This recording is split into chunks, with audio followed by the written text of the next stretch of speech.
నిన్నటితో నా passport expire అవుతుంది. సో అందుకే అపాయింట్మెంట్ బుక్ చేసుకున్నా. అపాయింట్మెంట్ బర్మింగ్హామ్ ఎందుకు పెట్టుకున్నా అంటే అక్కడ మన లార్డ్ బాలాజీ టెంపుల్ ఉంది కాబట్టి. సో ఎర్లీగా ఫినిష్ చేసుకొని దర్శనం చేసుకోవచ్చు అనుకున్నా. కాకపోతే డిలే అయింది. డిలే అవడం వల్ల టెంపుల్కి లేట్గా వెళ్ళినా. సో 5 o'clock దర్శనం ఉంటే కొద్దిసేపు ఇన్స్టాగ్రామ్ లైవ్కి వచ్చి ఉండే, మన వాళ్ళతో ఇంటరాక్ట్ అయ్యి ఉండే. చాలా మంచి అనిపించింది. ఛాలెంజ్ స్టార్ట్ అయ్యి 6 days అయినా కూడా స్టిల్ 450 మెంబర్స్ ఇంకా గ్రూప్ లో ఉన్నారు, ఇంకా యాక్టివ్ గా పార్టిసిపేట్ చేస్తున్నారు, ఛాలెంజ్ కంటిన్యూ చేస్తున్నారు. నిన్న ఏకాదశి ఫాస్టింగ్ కూడా చాలా మంది పార్టిసిపేట్ చేసిళ్ళు. సో నాకు చాలా మంచి అనిపిస్తుంది. ఇది నా ఛాలెంజ్ కాదు, ఇది భగవాన్స్ విల్. ఇది ఆయన అనుకుంటేనే అయితే ఇవన్నీ. నేనైతే ఎక్స్పెక్ట్ చేయలేదు ఒక 2-3 రోజుల తర్వాత, ఒక 5-6 రోజుల తర్వాత సగం మంది వెళ్ళిపోతారు అనుకున్నా.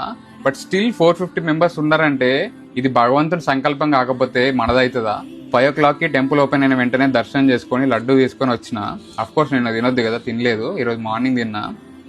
నాకైతే ఓవరాల్ గా ఈ హరే కృష్ణ ఛాలెంజ్ ప్లస్ నిన్నటి దర్శనం అండ్ మీ అందరు ఇచ్చే సపోర్ట్ ఫుల్లీ సాటిస్ఫైడ్. చాలా మంచి అనిపిస్తుంది. హరే కృష్ణ, రాధే రాధే.